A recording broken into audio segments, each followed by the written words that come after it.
Hello everyone, अपना reaction पर आपका स्वागत है। आज हम जिस वीडियो पर रिएक्ट करने जा रहे हैं उस वीडियो का टाइटल है बहन ने अपनाया सनातन धर्म बागेश्वर धाम सरकार। तो देखते हैं किस तरीके की वीडियो है। अगर आप न्यू है चैनल पे, चैनल को सब्सक्राइब कर दीजिएगा, लाइक कर दीजिए, शेयर जरूर कर दीजिएगा। तो वीडियो को शुरू करते हैं।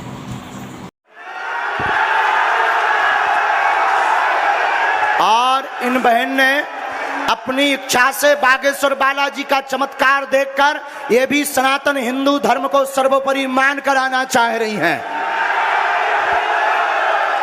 आप बोल रहे हैं कि ये हम बोल रहे हैं? आप बोलिए। मैं ये कहना चाहती हूँ पहले तो नाम बताओ और परिचय बताओ। मेरा नाम सुल्ताना है। मैं छत्तीसगढ़ बिलासपुर से हूँ। मेरे पिताजी का नाम आमिर खान है। मेरे 3 भाई हैं। मेरी माता का नाम सरवरी बेगम है। मेरे घर वालों ने मुझे त्याग दिया है क्योंकि मैं मूर्ति पूजा करती हूँ, फोटो पूजा करती हूँ। बोलते हैं मुस्लिम के नाम पे तू कलंक है, मरेगी तो जहन्नुम में जाएगी। मेरे को ये सब चीज से कोई फर्क नहीं पड़ता। तो आप हिंदू धर्म में क्यों आना चाहती हैं बहन?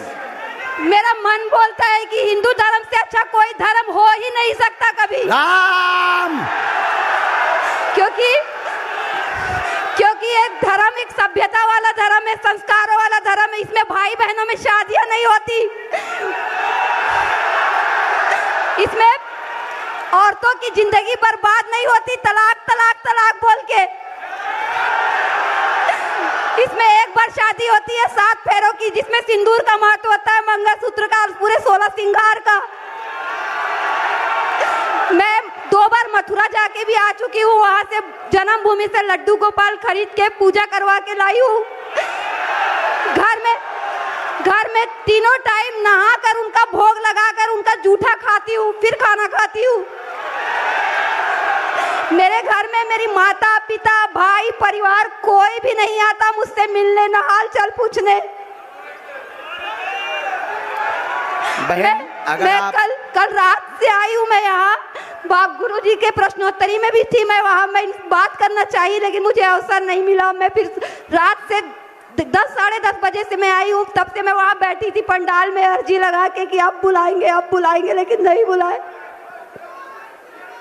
हिंदू धर्म से अच्छा कोई धर्म नहीं है। मैं आप लोगों से भी हाथ जोड़ के प्रार्थना करती हूँ, कि आप लोग प्लीज किसी धर्म को मत अपनाइए। मोक्ष हिंदू धर्म में ही मिलेगा। आपको यहाँ किसी ने बुलाया? नहीं गुरुजी, मैं खुद आई हूँ अपनी इच्छा से। किसी सेवादार ने बुलाया? नहीं, किसी ने आयोजन मंडल ने बुलाया? अंतरात्मा की आवाज सुन के आई हूँ मैं। वाह! आपका बहन सनातन वैदिक हिंदू धर्म में स्वागत है। मैं इसी उद्देश्य से अर्जी भी लेके आई थी कि शायद हनुमान जी सुने, बिल्कुल राम जी सुने, लेकिन कल बहन आपका कथा मंच से नामकरण भी करवा दिया जाएगा। और सनातन हिंदू धर्म में आपका स्वागत है। आज से पूरे भारत के 100 करोड़ हिंदू भाई आपका परिवार है बहन।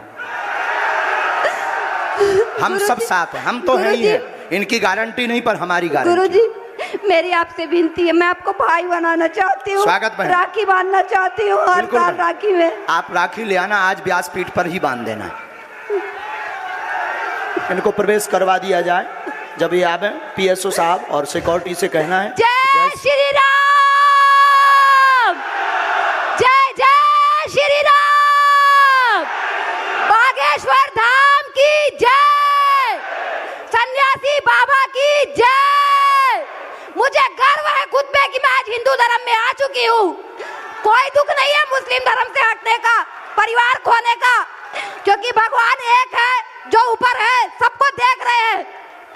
ये धर्म, ये जात पात हम इंसानों ने बनाया है। भगवान ने तो सिर्फ हमें भेजा था। कोई गुरु बना रहा है, कोई पादरी बना रहा है, कोई दरगाह बना रहा है, धर्म बांट के आपस में ही लड़ाई झगड़े कर रहे हैं, जो गलत है। बहुत अच्छा, धन्यवाद बहन। लाओ पटके। हमारी बहन की जय हो, हमारी बहन की जय हो। और आप राखी लाओ बहन। बस बहन, आपको प्रणाम नहीं करना, हमारे यहाँ बहनों को प्रणाम नहीं करवा। आप राखी लाओ बहन, खुश रहो। हमारी बहन की जय। उठ बैठो बहन, उठ बैठो बहन, बालाजी को प्रणाम करो। उठ बैठो। स्वागत है आपका सनातन धर्म। ये भभूति बहन। और कल हम आपका नामकरण करें। अगर आप लोग इसे गलत मानेंगे तो ये आपकी विचारधारा है। हम किसी भी प्रकार से किसी को प्रभाव नहीं। सनातन की ताकत, सनातन के मंत्रों का चमत्कार बताते हैं कि सनातन के संतों की तपस्या में कितनी ताकत है, उसका प्रमाण प्रत्यक्ष ये है।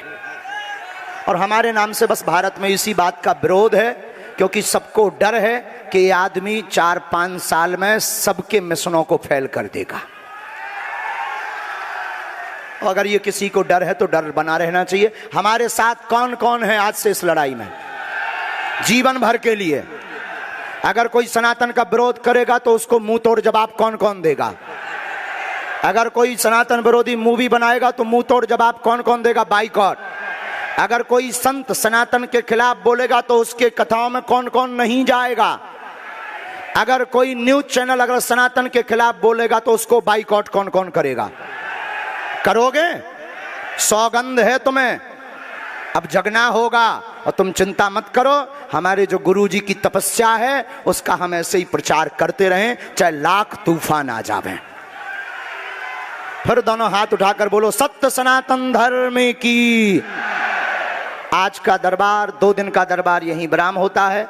हम कुछ देर में कथा के लिए आएंगे, चाय बाय पी लें, तनक सी लोचाई खा लें, भूख लगो आगे को लगो, बुढ़ापे को शरीर आए हमारा, सब बने बने हैं, झंडा गड़गाओ सनातन को।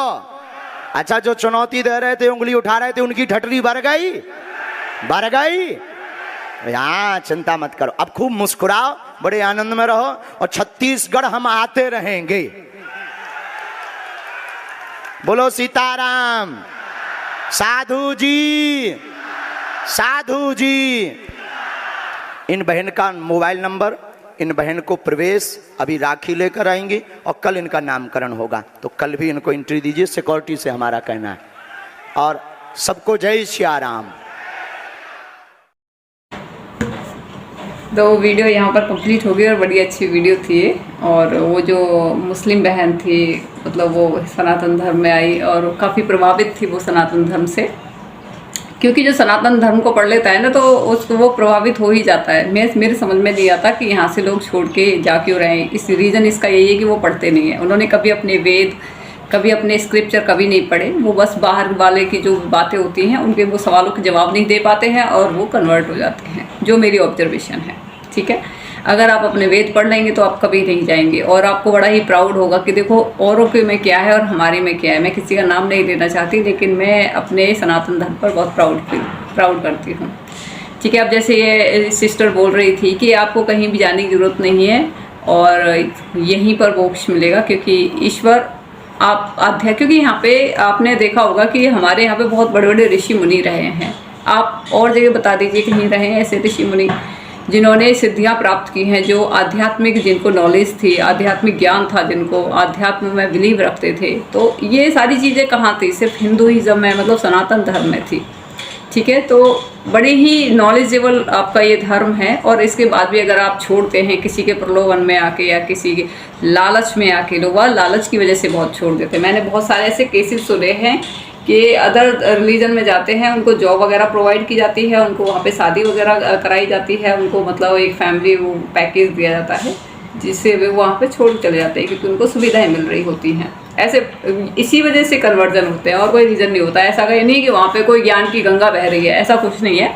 ये सब प्रलोभन ही दिए जाते हैं और बाकायदा NGOs काम करते हैं यहाँ पर इंडिया में। जो इतनी ज़्यादा फंडिंग आती है ना बाहर से, ये भी कहते हैं कि हम तो भला करने के लिए आए। कोई किसी का भला करने के लिए आएगा, वो भी यूरोपियन कंट्रीज से या फिर अरब से क्यों आएंगे भाई? वो इतने दानवीर लगते हैं क्या? वो आजकल बिना पैसे के कोई लालच होता है तभी भले ही कोई पैसे खर्च करता है, वो क्यों करेंगे? उनका कुछ उसमें कोई मकसद होगा, कुछ लालच होगा तभी तो वो करते हैं वो। ठीक है, तो यही उनके मकसद होते हैं, यही लालच होता है उनका। ठीक है, ये चीज़ें लोग समझ नहीं पाते हैं और वो जरा से उसके लिए वो कन्वर्ट हो जाते हैं। और इसमें हमारे नेताओं की, राजनेता और ये जो है इनका बहुत बड़ा रोल रहता है, क्योंकि ये कभी जनता की नहीं सुनते हैं। ठीक है, लेकिन अब धीरे धीरे सुनने लगेंगे और सुनेंगे तो ये कन्वर्जन वगैरह रुक जाएंगे। क्योंकि जब लोग बिल्कुल हताश हो जाते हैं ना, कि जब उनको लगता है कि हम यहाँ पर रह के हमें सिर्फ और सिर्फ हमें प्रताड़ित ही किया जा रहा है और रिलीजन में जाते हैं तो वहाँ पे हमें अच्छी उससे देखा जाता है, हमें पूरी सम्मान दिया जाता है, तो फिर क्या है कि लोग फिर रिमूव कर जाते हैं। तो नेताओं को खास तौर से, क्योंकि यहाँ पे पॉलिटिक्स बहुत गंदी होती है, यहाँ पे क्या है कि इतना ज़्यादा तुष्टीकरण होता है कि एक को तो इतनी ज़्यादा सुविधाएं दे दी जाती हैं और एक की सारी सुविधाएं छीन ली जाती हैं। मैं हिंदुओं का एक वो लगा देती हूँ इसमें, हिंदुओं में इनके मंदिर, हमारे जितने भी मंदिर हैं वो टैक्स देते हैं, और आप अदर रिलीजन के देख लीजिए, कोई टैक्स नहीं देता है, उनके बाकायदा उनको पैसे मिलते हैं, उनको सब्सिडी मिलती थी और सारी चीज़ें उनको फैसिलिटी दी गई थी। तो जब जाहिर सी बात है, लोग जब देखते हैं कि यहाँ तो सारा कुछ छीन लिया हमसे, मतलब हम हिंदू होके, इतने हिंदू मेजॉरिटी में होके हमसे सब कुछ हमसे छीन लिया गया है, हमें प्रताड़ित किया जा रहा है, हमारा शोषण हो रहा है यहाँ पे, तो फिर लोग सोचते हैं इस चीज़ को।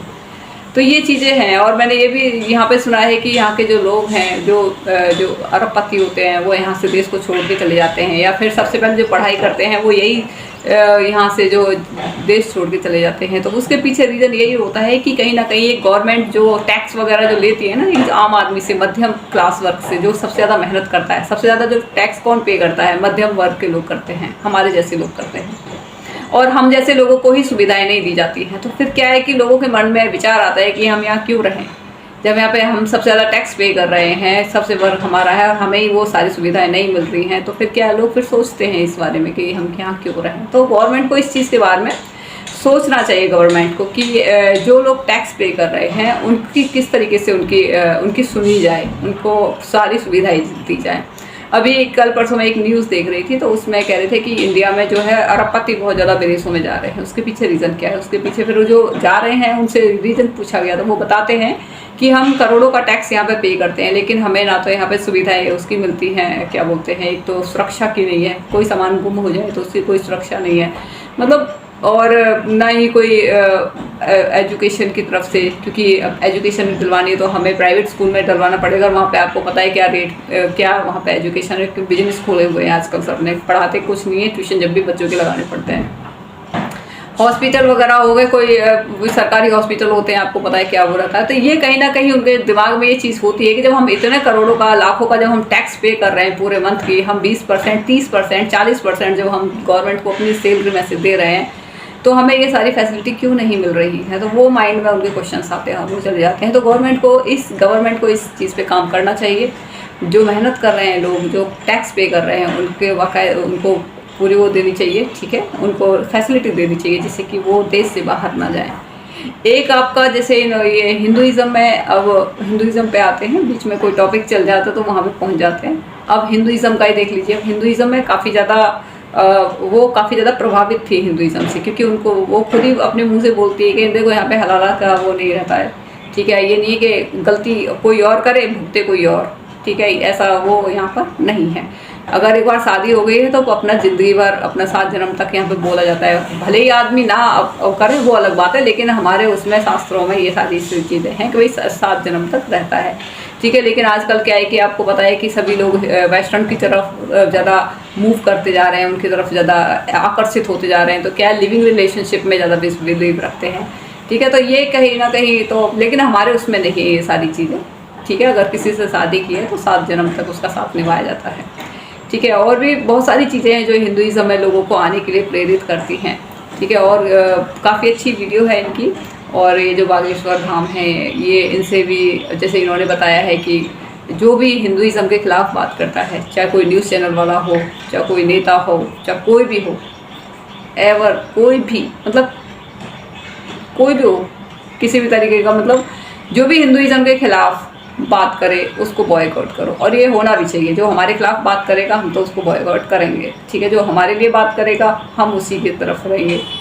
इसलिए कहीं ना कहीं ये चीज़ भी सही है और होनी भी चाहिए। कम से कम इससे तुष्टीकरण तो ख़त्म हो जाएगा।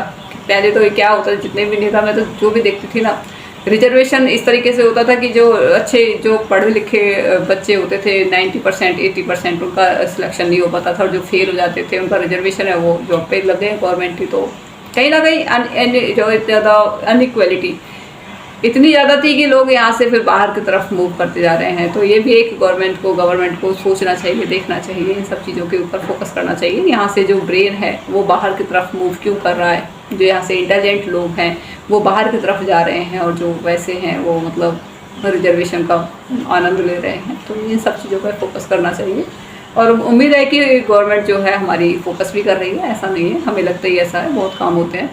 ठीक है, तो काफ़ी अच्छी वीडियो थी और हम तो इनको सपोर्ट करते हैं बागेश्वर धाम सरकार को, और उन्होंने जो काम कर रहे हैं बिल्कुल सही कर रहे हैं। और वैसे भी वो जो लेडीज़ थी यहाँ पे, जो भी जितने भी मुस्लिम्स हैं ये सब हिंदू ही हुआ करते थे, किसी कारणवश वो कन्वर्ट हो गए, उनको ज़बरदस्ती कैसे तलवार के जोर से बोल सकते हैं क्या। जब यहाँ पे इन्वेडर्स आए थे तो उन्होंने कोई ऑप्शन ही नहीं छोड़ा था हिंदुओं के पास में। ठीक है, तो जब कोई ऑप्शन ही नहीं रहेगा, या तो कन्वर्ट हो जाए फिर मर जाओ, तो जाहिर सी बात है क्या करेंगे, मरेंगे तो थोड़ी ना। तो जाहिर सी बात है बहुत से जो मरने थे वो मर गए, जिन्होंने कन्वर्ट होना था वो कन्वर्ट हो गए। तो दो ही ऑप्शन छोड़े थे, तो इस वजह से तो जो भी अगर आ भी रहा है तो वो अपने घर ही वापस आ रहा है, क्योंकि वो सब हिंदू ही थे। ठीक है, वो कोई बाहर से विदेशों से नहीं आए थे, या फिर उनका चेहरा उनसे नहीं मिलता है, उनसे DNA नहीं मिलता है उनका। ठीक है, तो काफ़ी अच्छी वीडियो है। अगर सभी मुस्लिम्स देखते हैं और वो कन्वर्ट मतलब अपने घर में वापस आते हैं, क्योंकि वो सभी उनके जो परदादा पूर्वज जो थे सभी हिंदू ही थे। ठीक है, तो अगर आते हैं तो बहुत अच्छी बात है। इससे क्या है कि एक देश में एकता की भावना रहेगी, और जो बाहर की जो कंट्री हैं जो देश को जो तोड़ने का काम करती हैं, जो फंडिंग करती हैं देश को तोड़ने के लिए, वो बिल्कुल बंद हो जाएगा। आप एक छोटा सा एग्जाम्पल ले लिए, चलिए कोई देश है वहाँ हिंदू नहीं रहते हैं, वहाँ के लोगों को ही हिंदू बना दिया जाए, और आपस में वहाँ के जो और दूसरी कम्युनिटी है उनको आप लड़ा दी जाए, हिंदुओं को उससे दूसरों के साथ में। तो यही चल रहा है इंडिया में भारत में यही चल रहा है कि यहाँ के हिंदुओं को कन्वर्ट किया जा रहा है, फिर हिंदुओं को उनसे लड़वाया जा रहा है अदर उससे। तो इस तरीके से फंडिंग होती है। ये मतलब गेम खेलते बहुत बड़े लेवल पे ये षड्यंत्र, गवर्नमेंट को सब कुछ पता रहता है। ठीक है ना, ये आम लोगों की समझ से बाहर होती है सारी चीज़ें। तो टॉपिक दूसरी साइड चला गया है, पर वीडियो बहुत अच्छी है ये, और काफ़ी प्राउड हमें होता है अपने सनातन धर्म पर। तो मुझे लगता है कि आप सबको अपने धर्म पर प्राउड होना चाहिए, सनातनी होने पर, और आप हमें ज़रूर सपोर्ट करें हमारे चैनल को सब्सक्राइब करके। जय श्री राम।